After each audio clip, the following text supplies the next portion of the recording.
tahu tentang calon penghuni surga. Akhir Rasul menunjukkan jarinya begini kepada seorang yang duduk di pojok masjid. Ternyata yang ditunjuk itu orang yang berkulit hitam.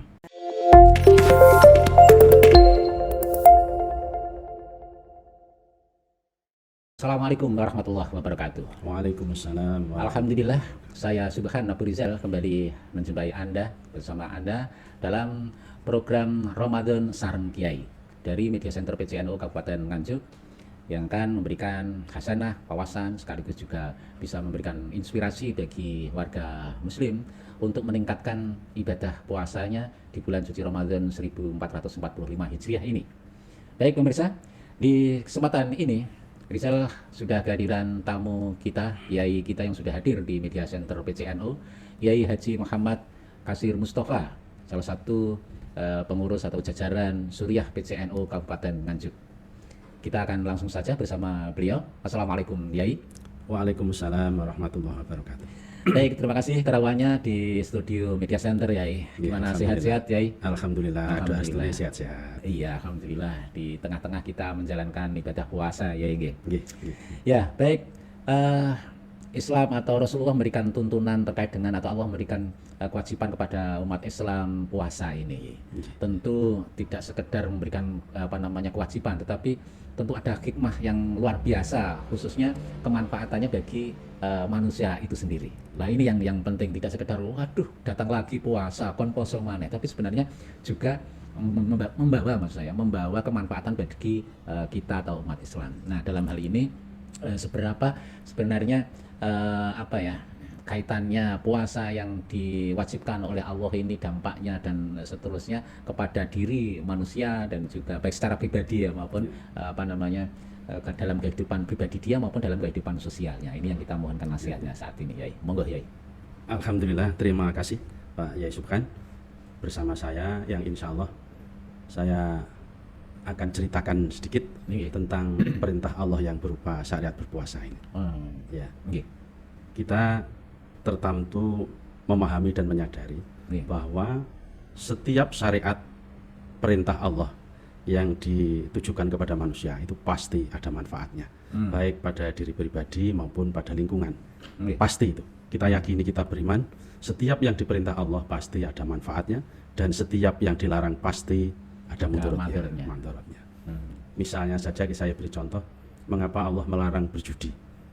Itu pasti ada mudaratnya. Mengapa Islam melarang minum-minuman keras? Itu juga kalau kita teliti betul pasti ada mudaratnya. Demikian juga yang diperintah pasti ada manfaatnya. Termasuk di dalamnya syariat sholat misalnya. Mengapa kita diwajibkan sholat? Tentu ada manfaat bagi diri pribadi maupun lingkungan. Misalnya dalam hal kesehatan. Mengapa kita sholat? Karena ternyata menurut ahli kesehatan, dokter menyatakan bahwa di dalam diri manusia ini ada otak, yang di dalam otak ini tidak bisa teraliri darah dengan normal apabila otak ini tidak kita sejajarkan dengan kaki. Oleh karena itu ada syariat sholat pada waktu sujud, kepala sejajar dengan kaki sehingga otak bisa teraliri darah dengan sempurna. Manfaatnya untuk kesehatan sangat banyak. Demikian juga puasa. Puasa disyariatkan kepada kita manusia pasti ada manfaatnya. Ya, baik untuk kesehatan pribadi maupun kesehatan hati. Dan ternyata manusia ini kebanyakan kecelakaan manusia ini karena hati yang kurang bersih. Dengan syariat puasa itu membersihkan hati ternyata. Jadi dampaknya terhadap diri pribadi juga kepada lingkungan. Orang yang hatinya bersih pasti akhlaknya baik. Ya, kalau hatinya kurang bersih akan timbul rasa iri, dengki, sombong dan sebagainya. Itulah. Oleh karena itu mengawali perbincangan ini saya akan bercerita sedikit tentang puasa ini. Dulu pada waktu Rasulullah masih sugeng, masih hidup, pernah duduk bersama para sahabat setelah berjagongan membicarakan tentang syariat-syariat perintah, syariat larangan dan lain-lain. Kemudian Rasulullah memanggil kepada salah satu sahabat yang bernama Abu Dzar Al-Ghifari. Rasulullah kalau jagongan bersama ini pasti beliau yang dibicarakan nggak ada pembicaraan yang lahul, nggak ada. Pembicaraan yang tak ada gunanya nggak ada. Pasti ada sesuatu yang sangat bermanfaat. Itu bedanya dengan kita. Kalau kita kan kalau ngomong-ngomong tidak ada bahan pembicaraan kan ngomong ke barat ke timur ya akhirnya cari-cari ujung-ujungnya kadang-kadang rasan-rasan bersama orang lain. Nah ini pernah pada waktu itu memanggil sahabat Abu Dzar. Hai Abu Dzar, kamu mau saya beri tahu tentang calon penghuni surga. Akhirnya terkaget sahabat Abu Dzar. Siapa ya Rasul? Rasul menunjukkan jarinya begini kepada seorang yang duduk di pojok masjid. Ternyata yang ditunjuk itu orang yang berkulit hitam. Kulit hitam, legam. Menurut ukuran kita kadang-kadang bentuk fisik itu kadang-kadang dianggap yang ya seperti itu. Tapi ternyata dia dijamin penduduk surga. Sehingga Abu Dzar Al-Ghifari penasaran dengan apa yang disampaikan Rasulullah. Tidak tanya apa amalnya tidak, tapi langsung sahabat Abu Dzar datang di sahabat orang Badui tadi di rumahnya. Mendatangi rumahnya, ngomong sama sahabat dari orang Badui tadi, bolehkah saya bertamu di rumahmu? Saya bermalam ya sekitar 3 hari. Kemudian sahabat tadi mengatakan, oh ya silahkan. Saya akan senang hati apabila Tuhan mau menginap di rumah saya barang 3 hari. Akhirnya diselidikilah. Tidak bicara tentang dia dijamin surga, tidak. Tapi abad Abu Dzar ingin tahu amalnya apa. Iya, ingin menyelidiki. Setelah diselidiki sampai malam, kelihatannya juga tidak bangun malam, tidak tahajud. Cuma pada waktu sholat tepat sholat, waktunya sholat gitu aja. Waktunya bekerja ya bekerja. Akhirnya sampai 3 hari tidak ada sesuatu yang istimewa menurut sahabat Abu Dzar. Gini kok dijamin surga oleh Rasulullah apa? Akhirnya terpaksa bertanya sahabat. Bertanya kembali kepada Rasulullah atau kepada? Bertanya kepada sahabat yang ditunjuk ahli surga tadi, orang Badui tadi. Sebetulnya saya mendengar sabda Rasul bahwa engkau dijamin masuk surga. Sebetulnya amal panjenengan itu apa? Terus sahabat Badui matur kepada sahabat Abu Dzar, panjenengan sampun pirsa kegiatan saya setiap hari. Saya setiap waktu sholat harus sholat. Kalau waktu bekerja saya juga bekerja. Ya hanya itu amal saya. Tapi jenengan kok dijamin masuk surga? Akhirnya beliau menyatakan, begini sahabat, saya pada waktu sholat juga sholat, waktu kerja. Cuma kalau malam itu saya tidak bisa tidur. Sebelum lisan saya itu ikrar. Ikrarnya panjenengan apa? Saya berikrar setiap akan tidur, semua orang muslim, semua orang bahkan muslim atau tidak muslim, itu kalau punya salah kepada saya maafkan. Setiap orang yang menyalahi saya juga saya maafkan. Siapa yang suudzon kepada saya, menyangka jelek pada saya, juga saya maafkan. Setelah itu saya ikrarkan, saya maafkan semua orang Islam yang menyalahi saya, disengaja maupun tidak, semua saya maafkan. Baru saya bisa tidur. Iya. Terus yang kedua amal saya itu, kalau ada orang mendapatkan nikmat, baik itu orang Islam maupun non-muslim, mendapatkan sebuah nikmat, rezekinya mendapatkan melimpah, nandur, bercocok tanam, bisa panen dengan baik. Pokoknya setiap orang yang mendapatkan nikmat, saya tahu, saya langsung sujud syukur. Saya sujud syukur, alhamdulillah, saudara saya mendapatkan nikmat. Itulah amal saya. Padahal yang mendapatkan nikmat orang lain. Sebelum orang itu sujud syukur, saya sudah sujud syukur sendiri. Alhamdulillah. Jadi saudara saya mendapatkan nikmat. Itu amal saya. Nah, setelah kita teliti, kita koreksi kembali, ternyata amalan itu tidak mudah dilaksanakan oleh kita ini. Iya. Nah, amalan puasa ini antara lain adalah membersihkan hati. Inilah.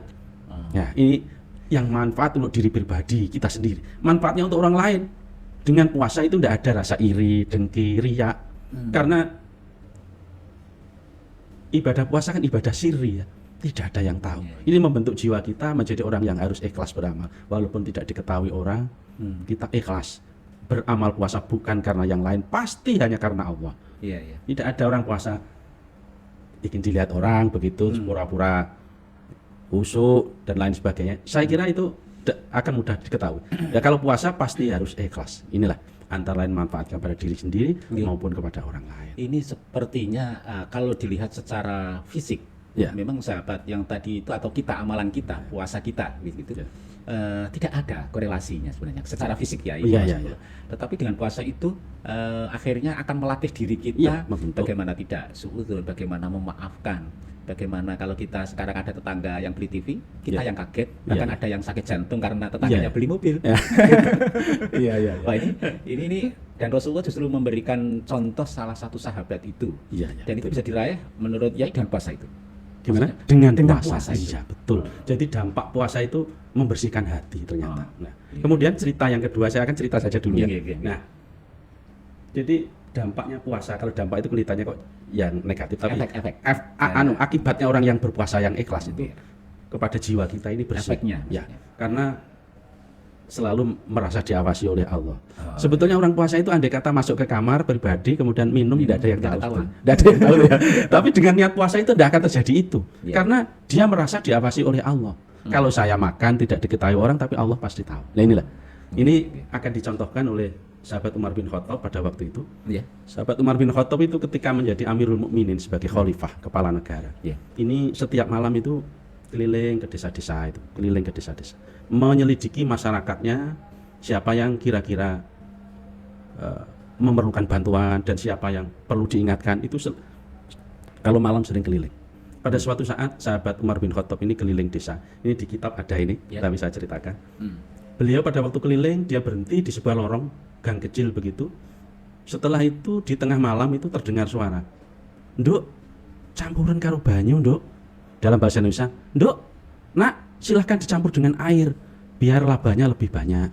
Hmm. Begitu. Iya, iya. Nah, kemudian anak tadi menjawab, "Bu, jangan dicampur air. Iya.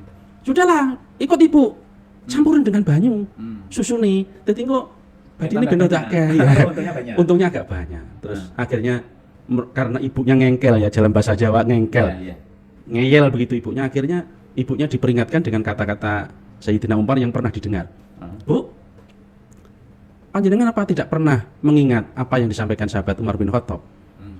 Kalau susu ini kita campur dengan air, masyarakat tidak tahu bagaimana dengan Allah. Iya. Allah selalu tahu dan Allah selalu mengawasi pada kita." Dan ternyata pembicaraan itu didengar oleh sahabat Umar. Oke. Pada waktu itu sahabat Umar berhenti di sebuah gedung reyot. Ternyata kehidupan yang ada di situ hanya seorang ibu dan anak. Suami sudah meninggal. Kemudian Umar mendengar suara itu, suara seorang perempuan, "Bu, kalau kita campur mungkin masyarakat tidak tahu tapi Allah tetap tahu." Itu yang direkam oleh sahabat Umar. Akhirnya sahabat Umar pulang mengutus kepada seorang sahabat yang biasa diperintah oleh sahabat Umar, Aslam namanya, "Tolong selidiki di rumah gang ini itu yang hidup siapa." Akhirnya sahabat Aslam itu mencari gang sempit yang ada di lorong itu, ditemukan ternyata di situ hanya kehidupannya hanya dua orang, yaitu orang anak putri dan seorang ibu janda. Mendapatkan laporan itu akhirnya sahabat Umar memerintahkan untuk dipanggil. Anak putri tadi dipanggil ke istana di hadapan Sayyidina Umar. Dan istananya, mohon maaf ini tidak membandingkan, istananya sahabat Umar tidak sama dengan istananya presiden saat sekarang ini. Iya, istananya sahabat Umar itu di bawah pohon, ya. Pokoknya rumahnya sangat sederhana. Masih bagus. Iya. Jauh dengan rumah kita ya. Jauh dengan rumah kita. Kadang rumah kita itu sudah pakai granit, masih mengatakan bahwa ini rumah kita jelek. Itulah perbedaannya. Dan setelah dipanggil sahabat Umar, kemudian anak tadi ditawari oleh sahabat Umar, "Bagaimana anak-anakku? Adakah di antara kalian yang siap menikahi anak perempuan ini?" Ya. Kemudian setelah itu si putra-putranya Sayyidina Umar menjawab. Yang namanya Abdullah ini matur. Yang namanya Abdullah dipanggil, "Hai Abdullah, kamu mau saya jodohkan dengan ini? Anak putri ini." Sahabat anaknya Umar yang bernama Abdullah, "Nuwun sewu ya," bahasa Jawanya. "Kula sampun gadah istri, cekap istri kula setunggal niki." Kemudian anak yang berikutnya Abdurrahman matur, "Ya, kula nggih pun gadah garwa. Kula mboten siap nikahi." Kemudian yang anak yang ketiga ini yang bernama Asyid, putranya Sayyidina Umar. "Ini ya, saya siap menikah kepada anak putri ini walaupun ini anak seorang janda, anak seorang miskin. Saya siap menjadi suaminya." Nah, akhirnya dinikahilah anak perempuan jadi orang yang miskin tadi menjadi menantu sahabat Umar bin Khattab. Setelah dinikahi oleh putranya Umar. Sayyidina Umar. Nggih. Selang beberapa tahun lahirlah seorang anak, dan seorang anak itu akhirnya menjadi seorang ibunya Khalifah Umar bin Abdul Aziz. Jadi anak putri seorang janda tadi akhirnya menjadi seorang ibu dari seorang raja yang bernama Khalifah Abdul Aziz. Nah, dari cuplikan cerita sedikit itu apa yang kita petik? Ternyata orang yang merasa diawasi oleh Allah ini perilakunya, tingkah lakunya tercermin dalam sikap perbuatannya pasti berakhlakul karimah karena merasa diawasi oleh Allah. Dan ini dapat kita simpulkan itu perolehan dari didikan puasa.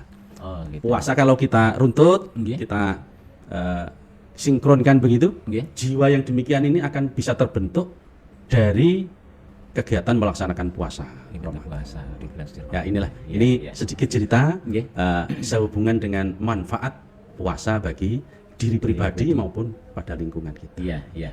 Baik, sayang sekali waktunya sudah ini. Tetapi gini, mungkin sebelum kita close ya, Yai. Kita ini sudah menjalankan puasa hampir setiap tahun. Iya, iya, iya. Tetapi belum tentu kita akan mendapatkan dampak seperti banyak Ya, ya, cerita-cerita betul. Ya, jenengan ya. tadi yang luar biasa hikmah dari pelatihan puasa. Ternyata Ya, ya, untuk ya. hati, kemudian hati yang demikian akan berdampak pada akhlak dan dampak Ya. pada secara sosial. Ada itu kenapa kira-kira yang terjadi dengan apa yang sudah kita lakukan, tetapi dampak-dampak baik atau efek bagusnya belum begitu tampak. Baik. Masih banyak sekali Ya, ya. ya kenakalan anak-anak muda atau kenakalan orang tua juga banyak. Iya, iya. Perilaku-perilaku yang puasa Ya, juga ya. puasa juga. Ya, ya. Gitu. Terima kasih Pak Subkan. Oke. Kenyataannya kita itu setiap tahun berpuasa. Oke. Perintah itu kita laksanakan, bahkan kadang kita juga ditambah kegiatan puasa-puasa sunnah. Ya, Ada ya, Senin, Kamis kita laksanakan puasa. Jadi hari Tarwiyah Arafah kita puasa. Ya, ya. Banyaklah kita puasa-puasa sunnah maupun puasa wajib kita laksanakan. Tetapi kenyataan yang kita saksikan mulai yang dapat kita lihat di lingkungan kita. Kadang-kadang kenakalan remaja menjadi jadi, bahkan orang tua juga ada yang terjadi dekadensi moral. Artinya ya akhlaknya tidak baik. Gitu. Mengapa kok demikian? Nah ini yang perlu kita koreksi kembali lah. Puasa yang kita laksanakan ini sudah sesuai apa belum? Nah, kalau puasa itu hanya kita laksanakan hanya sekedar menjaga tidak makan, tidak minum, dan tidak melakukan hubungan suami istri. Kalau hanya begitu-begitu saja ya tidak ada efek yang positif bagi kita. Sehingga sampai-sampai Nabi pernah bersabda, kam min so'imin laisa lahu min siyamihi ilal ju' wal atos. Banyak orang yang berpuasa itu perolehannya ya cuma lapar dan dahaga. Tidak ada efek positif bagi tingkah laku maupun pada hatinya karena tidak bisa menjaga. Insya Allah Pak Subhan, Ya. kita warga NU Kabupaten Nganjuk dengan adanya kegiatan seperti ini mudah-mudahan bisa memberikan wawasan kepada warga Nahdliyin sehingga pelaksanaan puasa itu betul-betul kita jaga. Ada nilai positif yang dapat kita peroleh dari puasa itu, membersihkan hati kita. Jangan sampai terjadi kita puasa tidak dapat apa-apa. Iya. Oleh karena itu Nabi menggolongkan kan ada saumul umum, saumul khususil khusus. Ada Iya, puasa umum, puasanya orang umum ya cuma nggak makan, nggak minum dan menjaga sesuatu yang membatalkan secara dohir. Tapi membatalkan pahala tidak dijaga. Termasuk melihat sesuatu dengan syahwat, berbicara lagu yang tidak ada manfaatnya dan lain-lain lah. Pokoknya Ya, ya, ya. sesuatu yang membatalkan pahala itu tidak dijaga. Kalau begitu, kalau masih tidak berefek secara pribadi maupun efek sosial, ya memang amalan yang kita laksanakan itu yang dipertanyakan ya. Ya, ya betul. Puasa kita yang perlu kita Puasa tanya kita, itu. ya. Ibadah kita, puasa kita itu gimana ya? Ukurannya itu sudah mendapatkan level apa? Itu insya Allah dengan hati yang bening, Ya. kita koreksi, insya Allah akan dapat kita ketemukan. Iya, iya. Baik, Yai, matur suwun sangat. Terima kasih atas kasihanahnya, wawasannya, Terima kasih. nasihat-nasihat kepada kita semuanya, warga Nahdliyin, umat Muslim semuanya. Semoga tentu akan bisa meningkatkan kualitas puasa kita di bulan suci Iya, Ramadan iya. ini. Terima kasih juga. Iya, terima Ini kasih. saya tambahkan sedikit Pak, Nggih. sedikit. Ya, Mumpung ini masih ketemu, mudah-mudahan di bulan puasa nanti ya, amalan-amalan kita dapat kita tingkatkan.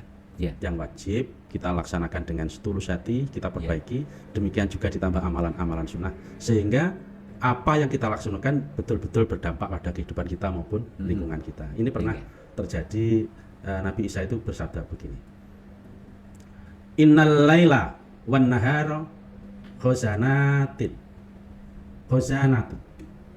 Fandur madza tad'una fihima. Sesungguhnya di waktu malam maupun di waktu siang ini adalah tempat untuk menyimpan hal-hal yang sangat berharga.